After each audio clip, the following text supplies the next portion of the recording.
Bismillahirrahmanirrahim. Assalamualaikum warahmatullahi wabarakatuh. Waalaikumsalam warahmatullahi wabarakatuh. Alhamdulillahirabbil alamin. Hamdan syakirin, hamdan na'imin, hamdan yuwafi ni'amahu wa yukafi'u mazidah. Ya Rabbana lakal hamdu kama yanbaghi li jalali wajhikal karim wa 'azimi sultanik. Asyhadu an la ilaha illallah wahdahu la syarika lah wa asyhadu anna Muhammadan abduhu wa rasuluhu la nabiyya ba'dah. Allahumma salli wa sallim wa barik ala sayyidina Muhammad wa ala alihi wa ashabihi wa man tabi'ahum bi ihsan ila yaumil mi'ad. Bapak-bapak, jamaah sekalian mati Allah dan juga ibu-ibu yang semoga semuanya senantiasa diberikan oleh Allah keberkahan, kebaikan yang banyak berupa kesehatan, anak-anak yang soleh dan solihah, cucu yang juga soleh dan solihah, harta yang mendapatkan keberkahan sehingga dengannya menguatkan terus kita untuk selalu beribadah tunduk kepada Allah Subhanahu wa taala. Ada hal yang barangkali perlu kita bahas pada kesempatan ini, yaitu bagaimana kita semakin dekat lagi dengan Al-Quran. Apalagi Al-Quran ini kan diturunkannya di bulan Ramadan dan kita sebentar lagi memasuki bulan suci Ramadan. Berapa bulan lagi Pak? Berapa 3 bulan lagi? Tidak terasa Pak. Nah, hadirin yang rahmati Allah, berbahagia sekali kami bisa bersilaturahim dengan jamaah sekalian, dan saya lihat luar biasa di sini cukup aktif dan kelihatannya dari subuhnya Pak. Ya, dari subuh itu biasanya jamaah yang berat itu di subuh. Tapi sebetulnya subuh itu menggambarkan keaktifan warganya, di mana kalau kita melihat baginda Rasulullah SAW di zaman sahabat dahulu, ada seorang sahabat yang dia menyampaikan sebuah pesan kepada tabi'in. Jadi kan generasi sahabat itu adalah generasi yang hidup ketemu dengan Rasulullah. Orang yang bertemu dengan Rasulullah, beriman kepada beliau, itu namanya sahabat. Ada juga pernah bertemu Rasulullah tapi memusuhinya, nah itu tidak dikatakan sahabat. Kemudian setelahnya itu namanya tabi'in. Setelahnya lagi tabi'in. Nah, yang tabi'in ini tidak pernah ketemu Rasulullah, tapi mereka bertemu dengan sahabat. Ada seorang sahabat yang berpesan kepada tabi'in ketika dia melihat satu masjid kok sedikit nih jumlah jamaahnya, padahal warganya banyak. Kata beliau kepada tabi'in, kami dahulu di zaman Rasulullah itu untuk datang sholat subuh di masjid itu orang-orang berupaya bagaimana caranya bisa datang. Sampai ada orang yang sakit minta dianggu oleh 2 orang untuk didudukkan di tengah shaf karena khawatir masuk dalam asnaf, dalam kategori munafikin. Kenapa? Karena ternyata ciri munafik itu adalah, di antara cirinya itu adalah berat untuk sholat subuh di masjid. Dan itu kan ciri munafik ada 3, itu yang dasarnya Pak. Tapi nanti ada lagi ciri-ciri yang banyak itu. Nah, itu adalah ciri-ciri, tapi yang itu dikhawatirkan oleh sahabat tadi. Sehingga begitu.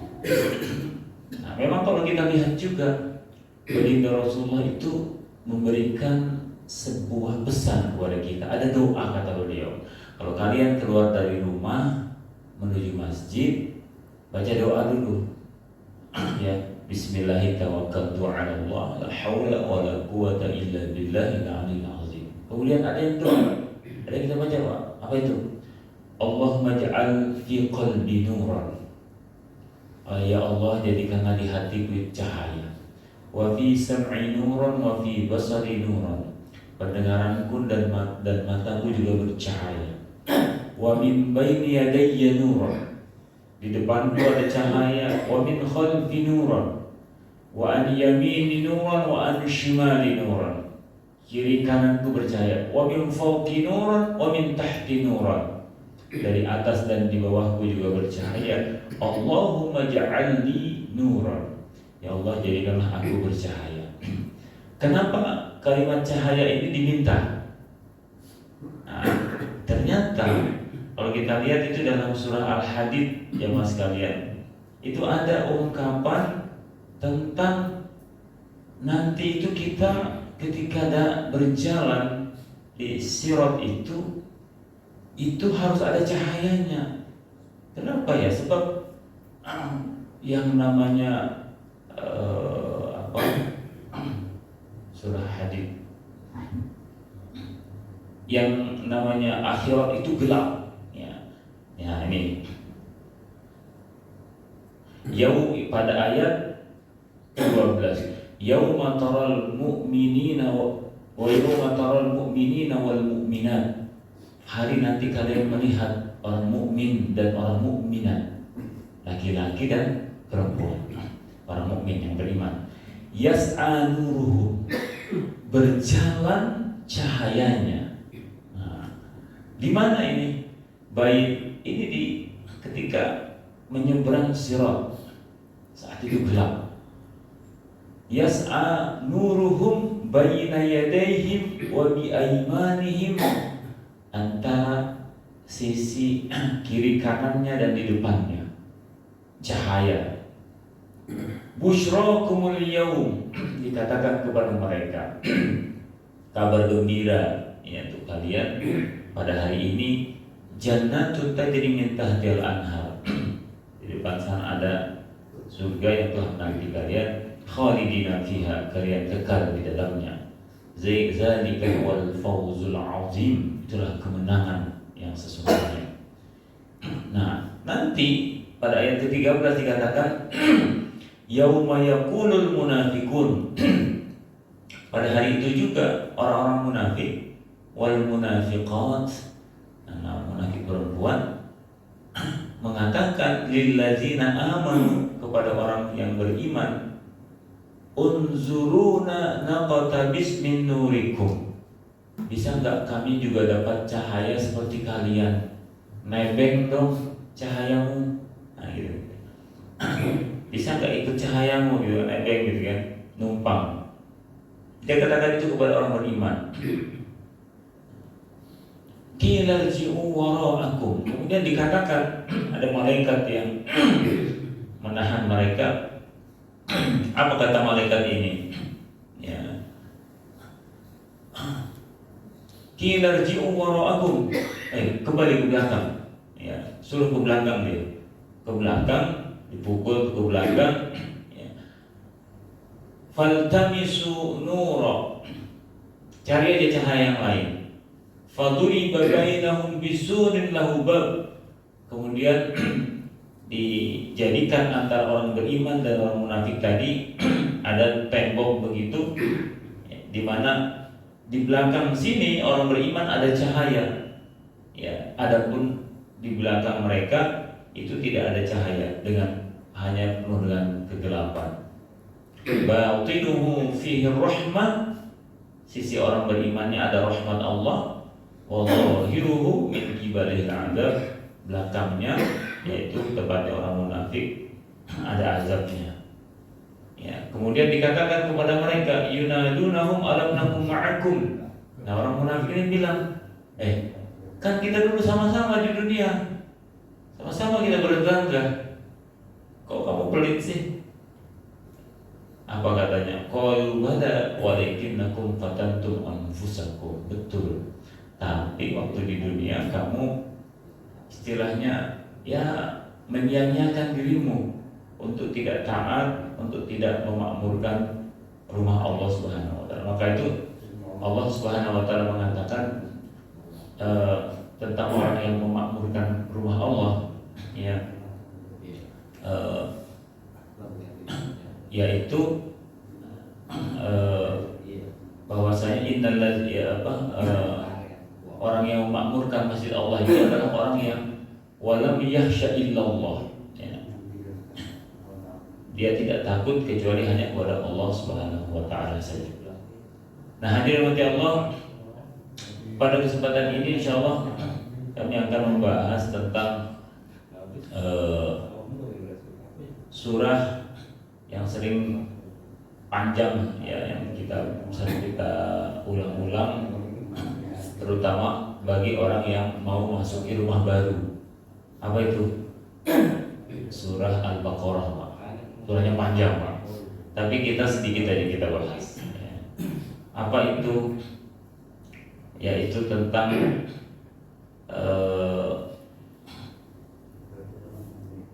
Bani Israel. Jadi Bani Israel ini kan lagi viral nih. Kenapa? Karena baru ngebom Gaza gitu kan, ramai dengan Gaza. Nah, ini perlu kita pahami. Kadang-kadang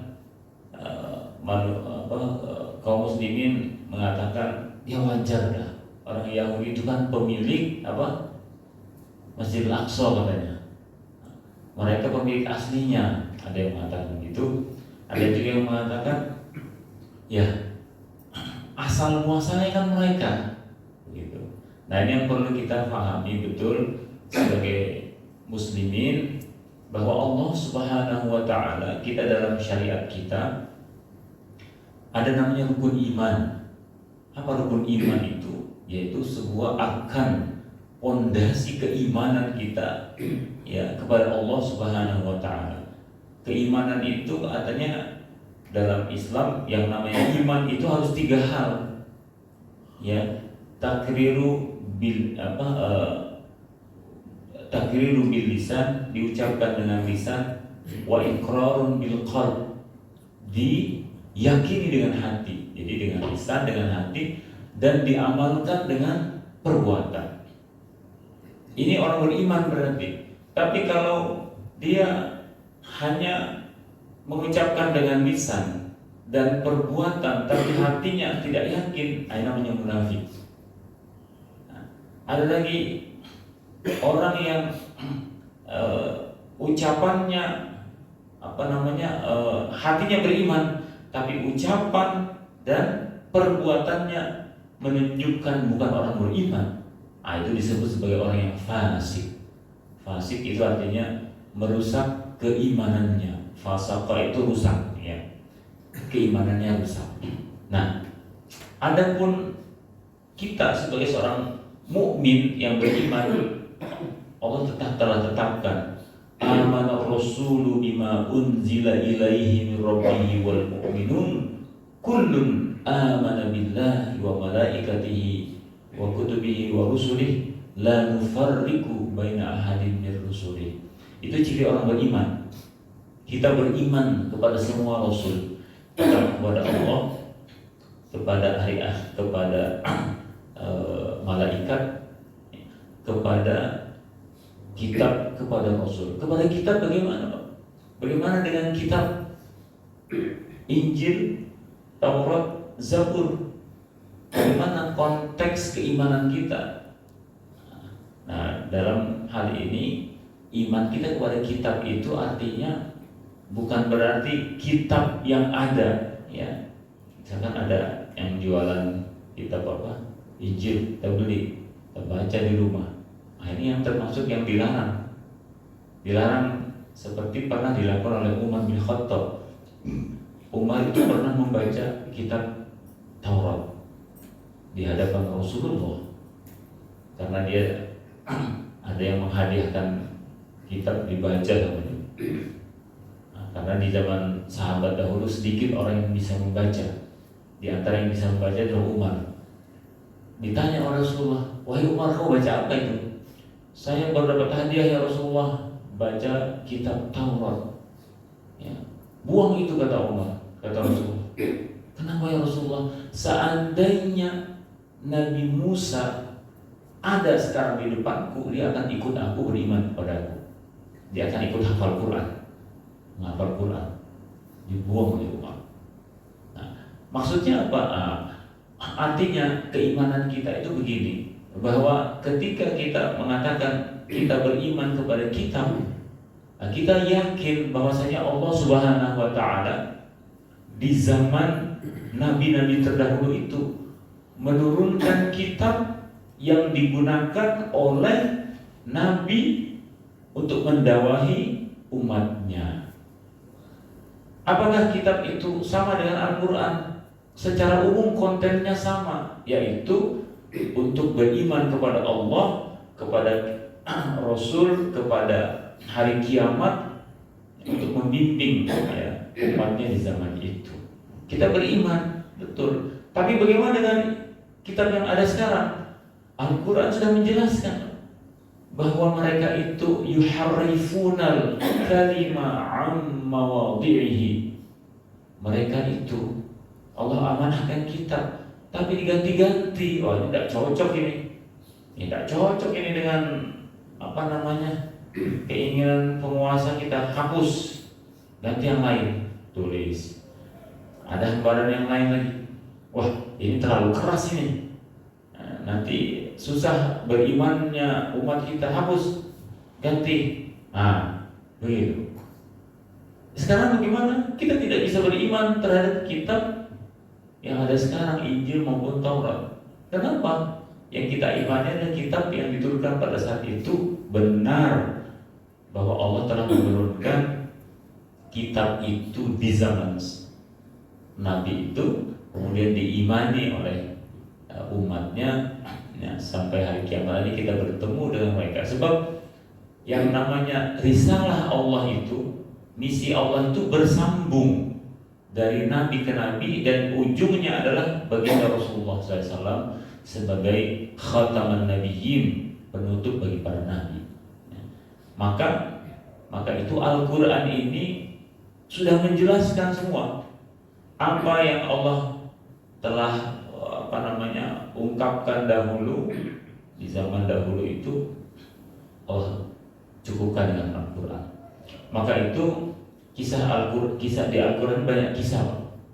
Itu mungkin lebih dari 2/3 itu isi Al-Quran itu kisah. Tapi kisah di Al-Quran itu bukan untuk cerita kosong, bukan cerita hiburan, tapi untuk kita ambil hikmahnya. Maka kita lihat barangkali ada yang beda. Saya kadang-kadang kalau di kampus itu ada mahasiswa yang misalkan ada mahasiswa yang non muslim ikut dengarin pelajaran PAI ya, sama Pak saya ikut. Kadang diskusi dan mereka diskusi, Pak, kalau bagi di kitab kami kisah Yusuf itu udah gitu Pak, begini. Ini bagus nih. Saya jelaskan bahwasanya Al-Quran itu ya mengkelirkan apa-apa yang sudah disimpankan sebelumnya. Mereka tambahin tentang Nabi Yusuf itu kan ada di Injil, ada juga di Taurat ceritanya. Tapi mengerikan, itu tidak direkomendasikan untuk dibaca bagi orang di bawah 18 tahun. Hanya untuk 18 tahun plus. Kenapa? Vulgar. Nah, Al-Quran itu memberikan gambaran yang clear. Karena dia kitab terakhir yang Allah turunkan. Maka itu segala khurafat ya. Nah, Bani Israel ini memang ada yang diambil juga oleh para ulama untuk sebagai riwayat. Namanya kalau dalam tafsir itu sebagai riwayah Israiliyah. Nah, riwayat Israel itu maksudnya apa Pak? Ya, riwayat Israel itu karena begini, di zaman Rasulullah itu ada sahabat-sahabat ya tadinya Yahudi, mereka dari Bani Israel. masuk Islam, ya sudah Muslim. Nah, kemudian Rasulullah menyampaikan Quran. Ya, setelah itu, ketika Rasulullah wafat, mereka ini masih ada, masih beriman, tetap beriman. Kemudian mulailah penulisan, misalkan riwayat-riwayat hadis. Maka ada di antara sahabat ini yang mengatakan, dahulu kami membaca Taurat. Taurat itu menjelaskan tentang ayat itu begini. Nah, itu namanya riwayat Israel ya. Tapi Rasulullah sudah berpesan. Ya, kata beliau, haditsu an bani Israil wala kharaj. Enggak apa-apa kalian menceritakan tentang Bani Israel, riwayat-riwayat mereka, enggak apa-apa. Tapi bal la tusaddiquhu wa la tukadzibuhu. Jangan dibenarkan, jangan juga didustakan. Udah biarin aja, cerita begitu aja. Nah, dalam hal ini ya, jamaah sekalian mati Allah, misalkan ya, ada tentang kisah yang Allah ceritakan ya, tentang Bani Israel itu, misalkan di ayat 246 dalam surah Al-Baqarah. Ini adalah kisah yang mengambil pelajaran kepada kita. Yang menarik adalah Al-Quran banyak sekali menceritakan tentang Bani Israel. Allah sebutkan inna hadzal Qur'an dalam surah Yunus, inna hadzal Qur'an yaqussu 'ala bani Israil aktsara allazi hum fihi yakhtalifun. Sesungguhnya Al-Quran ini banyak sekali menceritakan tentang Bani Israel, manusia terbanyak melakukan penyelisihan, menentang ajaran Nabi. Ada orang mengatakan, oh pantas, biasanya pulang dari haji atau umroh itu melihat kelakuannya orang Arab gitu kan, oh pantas katanya Nabi Muhammad itu diturunkan di Arab karena orangnya begitu yang begajul gitu. Yang banyak. Tapi kalau kita lihat, ternyata mana nabi-nabi itu kepada kaum mana yang banyak diturunkan? Kepada Bani Israel, Pak. Di antara 25 nabi dan rasul yang Allah turunkan dalam Al-Quran, itu 19-nya itu Bani Israel. 19-nya. Kitabnya, yakin ada kitab Taurat, itu tuh Bani Israel. Zabur, Nabi Daud, Bani Israel. Injil, Bani Israel, Pak. Al-Quran untuk hudan linnas, petunjuk bagi seluruh manusia, rahmatan lil alamin.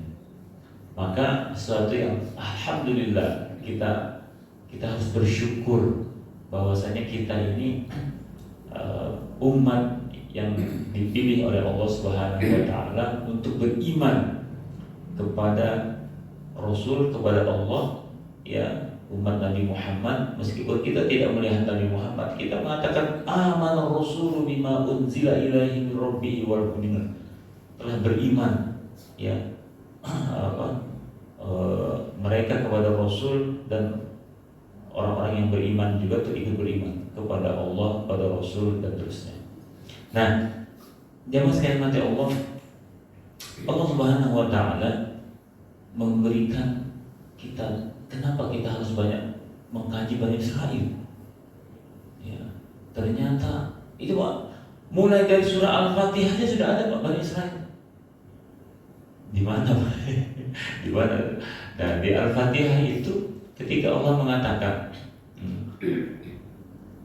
ya, Alhamdulillahirabbil alamin arrahmanir rahim maliki yaumiddin iyyaka na'budu wa iyyaka nasta'in ihdinas siratal mustaqim siratal ladzina an'amta 'alaihim ghairil maghdubi 'alaihim waladdallin. Itu Bani Israil.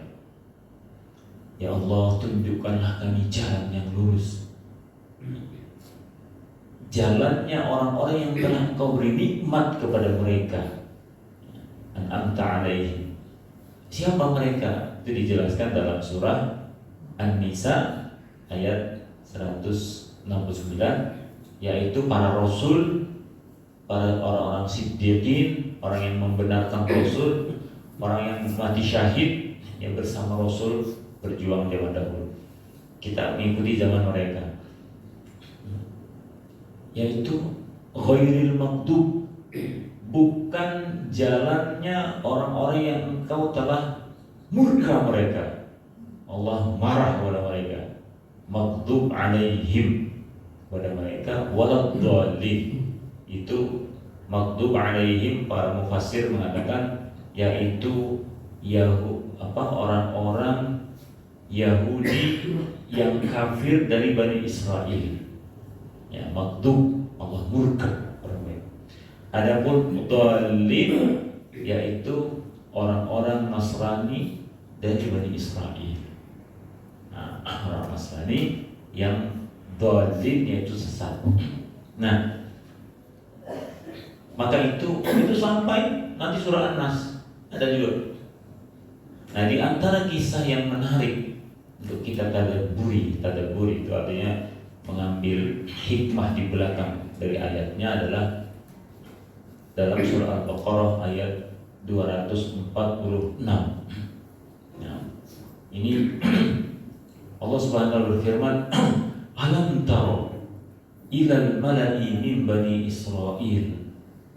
Apakah kalian tidak memperhatikan ilal mala'i min bani Israil, kepada pemuka-pemuka kaum dari Bani Israel, mimba di Musa, setelah meninggalnya Musa. Kenapa meninggalnya Musa? Jadi mereka ini ketika dibawa oleh Musa alaihissalam keluar dari Mesir, mereka itu kan masuk Mesir tadinya di zaman Nabi Yakub, Nabi Yusuf masuk Mesir, diajak oleh Yusuf, ayo masuk Mesir, tinggallah di sana.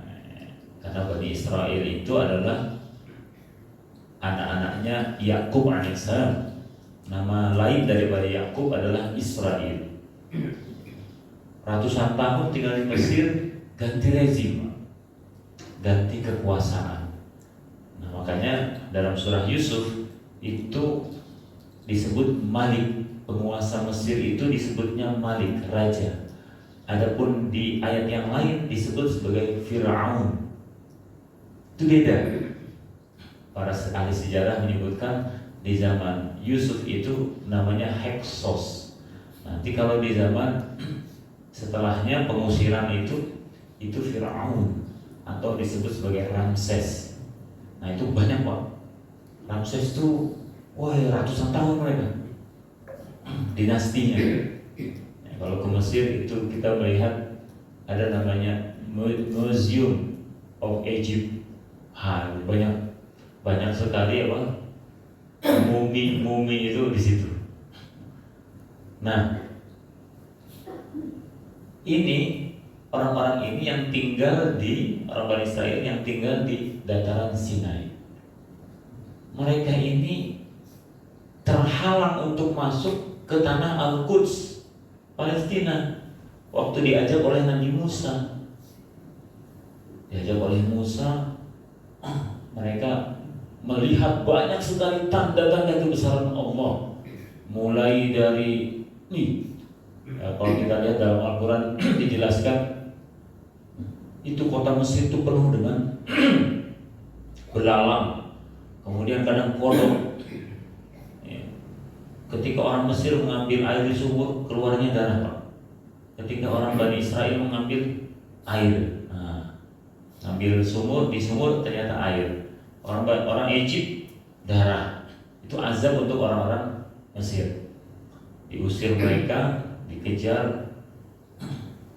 Mereka melihat lagi sungai itu atau lautan itu terbelah. Coba, Pak, betapa ngerinya aja keimanannya harusnya ya, melihat terbelah dan itu kering, Pak. ketika mereka jalan itu di dasar laut itu kering, cuman kiri kanannya air seperti kacau gitu. Kemudian mereka lihat lagi, itu pun ketika udah sampai sana, melihat orang yang menyembah patung. Dia minta kepada Musa, wahai Musa, bisa gak kamu buatin gambaran Tuhan kita itu kayak itu tuh, jadi enak kita menyembahnya. Padahal mereka sudah melihat tanda-tanda. Kemudian Allah marah, kemudian Allah matikan mereka atau perintahkan untuk saling bunuh. Mati semua, kemudian dihidupkan lagi. Orang sudah pernah mati, hidup, mokong lagi gitu. Artinya apa? Bandel lagi gitu ya. Bahkan mereka melihat Gunung Tur. Ya, barangkali yang pernah ke Mesir melihat ada namanya Gunung Tur. Gunung Tur itu kalau kita mau, saya dulu pernah mengantar bantuan Palestina. Jadi kalau kita mau ke Rafah, ya, dari kota Kairo itu melalui dataran Sinai namanya. Wah itu Pak Sahara, ya, Sahara. Kemudian kita melihat di sebelah kanan itu ada namanya gunung. Nah gunung itu tinggi, gunung namanya Gunung Tur. Nah di Gunung Tur itu Allah pernah sebutkan dalam Al-Quran, wa idh nataqnal jabala fawqahum ka'annahu dhullatun faqulna lahum khudhu ma atainakum biquwwah wasma'u qalu sami'na wa ata'na. Allah mengatakan, dan ingatlah ketika ini umat Bani Israel yang bersama Musa ini, ketika mereka ngumpul disuruh pegang ini, kata Musa, ini aku baru diturunkan kitab kepadaku, siapkah kalian mengimaninya? Diam Pak, gak siap. Siapkah kalian melaksanakan perintah Allah ini? Diam. Ketiga kalinya Allah angkat gunung kayu di atas kepala mereka, ka'annahu zullatun. Allah mengatakan seakan-akan gunung itu awan, ya, kita melihat awan hitam ya, di atas kepala mereka. Siap gak kalian? Yang ketiga kali ditanya, siap gak kalian beriman dan melaksanakan ayat-ayat Allah ini? Ya kami siap, siap. Kembali lagi ke gunungnya. Gunungnya kembali lagi. Itu jalan lagi mereka. Begitu sampai di kota Palestina itu yang Allah katakan, ini tanah Allah janjikan kepada kalian. Kenapa Allah janjikan? Karena posisi mereka sebagai orang yang beriman, orang yang mengikuti Nabi Musa alaihissalam, orang yang dipilih oleh Allah. Kemudian sementara yang tinggal di sana itu adalah orang-orang yang berasal dari Yaman, makanya disebut sebagai Kanaan. Kanaan itu ada kawasan namanya Kanaan di Yaman. Mereka hijrah 6.000 tahun sebelum Nabi Ibrahim alaihissalam hijrah ke Palestina. Mereka sudah menempati tanah Palestina, orang-orang Kanaan itu. Bahasa Arab mereka. Nah, kata mereka, wah, ya Nabi di sini ini orangnya kejam-kejam, besar-besar badannya, kami tidak siap. Kata Rasul, kata Nabi Musa, masuk aja. Nah, itu diabadikan juga dalam surah Al-A'raf. Wa qul nadkhulul bab fa iza dakhaltumuhu fa innakum ghalibun. Nah, ayat ini mengisyaratkan betapa ramainya pada saat itu. Kata Nabi, masuk. Enggak, wahai Nabi, masuk. Tapi mereka mengatakan, kalau kalian masuk saja pintu itu kalian sudah menang, gak usah perang, menang kalian.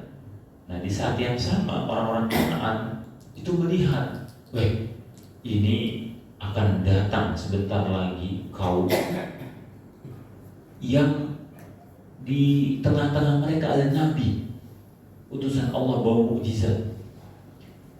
Baru saja Fir'aun, ibaratnya ini Donald Trump lah, tenggelam dengan pasukannya, tenggelam. Kita ini tidak ada apa-apanya dengan mereka. Akhirnya pemimpinnya mengatakan gini, kita sepakati, kita bertahan saja. Tapi kalau mereka memasuki pintu, begitu mereka masuk pintu, kita letakkan senjata kita, ya kan? Kita menyerah. Kita siap diperintah oleh Nabi itu. Tapi kita tunggu. Sebentar yang di sana, kata Nabi mereka, Nabi Musa, udkhulul bab, masuk pintu. Kalau kalian masuk, kata mereka, kami tidak biasa berperang, kami biasa berdagang, biasa nyangkul, perang tak biasa. Masuk aja. Enggak. Idhab anta wa rabbuka faqatila inna hahuna qaidun. Wahai Musa, pergi aja kamu dengan Tuhanmu berperang. Kita kalau udah menang, kami masuk. Wah, hebat kan? Ini bandelnya luar biasa. Akhirnya kata Allah, fa innaha muharramatun 'alaikum arba'ina sana yatihuna fil ardh. Baik, kalau begitu akan diharamkan kepada mereka 40 tahun. Nah, 40 tahun itulah mereka kembali akhirnya. Kembali, ya bukan tersesat, tapi mondar-mandir aja di dataran Sinai. Hanya mendapatkan manna wassalwa. Apa itu? Manna itu ya biji-bijian atau tumbuh-tumbuhan yang keluar begitu. Buahnya aja dimakan, sama salwa, yaitu proteinnya, burung salwa. Itu aja. Mau kembali ke Mesir, ke Kairo, sudah berganti rezimnya. Yang mati tadi itu sudah berkuasa lagi yang lainnya, keturunannya, jadi tidak berani. Mau ke sini takut. 40 tahun masa yang cukup untuk menghabiskan generasi yang kemarin bandel-bandel itu. Nah, artinya masyarakat muslimin Allah, begitunya Bani Israel. Makanya Allah ganti. Bagaimana caranya Allah mengganti? Allah tutup kerasulan dari Bani Israel itu dengan turunnya Nabi Isa alaihissalam, dan Allah utus Nabi dari Bani Ismail, yaitu Nabi Muhammad sallallahu alaihi wasallam. Di mana Nabiullah Ibrahim itu kan anaknya Ishak, kemudian Yakub, dan seterusnya, sekian banyak nabi ini. Kemudian Nabi Ismail, anaknya Ibrahim alaihissalam, menempati Ka'bah. Nanti barulah muncul Nabi Muhammad sallallahu alaihi wasallam penutup. Di mana kapan ditutupnya? Yaitu ketika Rasulullah diutus. Selesai sudah para nabi. Tampuk kenabian itu selesai di Bani Israel, dan Allah utus Nabi Muhammad SAW sebagai Nabi Rahmatan lil Alamin. Dan tentunya peristiwa itu terjadi ketika Isra Mi'raj. Isra Mi'raj itu adalah peristiwa yang sebentar lagi kita peringati, di mana Allah perintahkan Nabi Muhammad menjadi imam para nabi sholat di situ. Ini menggambarkan bahwasanya Allah cabut silsilah kenabian itu dari mereka, dari Bani Israel kepada Bani Ismail sebagai rahmat seluruh alam. Dan maka itu yang masih kami Allah, dari apa yang kami sampaikan tadi itu menggambarkan bahwasanya Masjidil Aqsa itu milik kita, milik umat Islam sampai akhir zaman, dan harus kita perjuangkan. Nah, ini kan mungkin belum ada 80 tahun ini di kekuasaan mereka. Dahulu dikuasai salib, pasukan salib dari negara-negara Eropa pada abad ke-13 itu sampai 120 tahun. 120 tahun. Dan mudah-mudahan generasi muda dari waktu ke waktu itu semakin sadar pada keislamannya dan terpanggil untuk bagaimana peduli pada kondisi di sana. Perang yang ada di sana bukan sekedar perang antara Arab Israel, tapi itu adalah perang akidah, bahwa peperangan itu bukan saja fisik tapi ekonomi, ya Pak, ekonomi. Ya, kalau di sana perangnya dengan peluru, kalau di sini kita ya minimal tidaklah membeli kalau sabun misalkan, itu banyak sabun-sabun kan. Nah, sekarang di komplek ini udah beli sabun Pak Ramli ya gitu. Saya udah pakai sabun beliau loh ya Pak. Kemarin dapat hadiah sabun. Artinya itu kita mulai ya. Kemudian kopi gitu kan, ngopi. Banyak ada kopi yang Starbucks gitu, tidak apa sebut merek gitu kan, tidak melanggar kode etik masjid ini. Nah, ini kan bagian daripada kekulturan. Ya, udah cari yang lain aja. Ya, banyak kopi-kopi yang asli dan lebih wangi. Gitu. Demikian hadirin mati Allah, mudah-mudahan Allah Subhanahu wa taala memberkahi kita semua. Barakallahu fikum, hadanallahu wa iyyakum ajma'in. Assalamualaikum.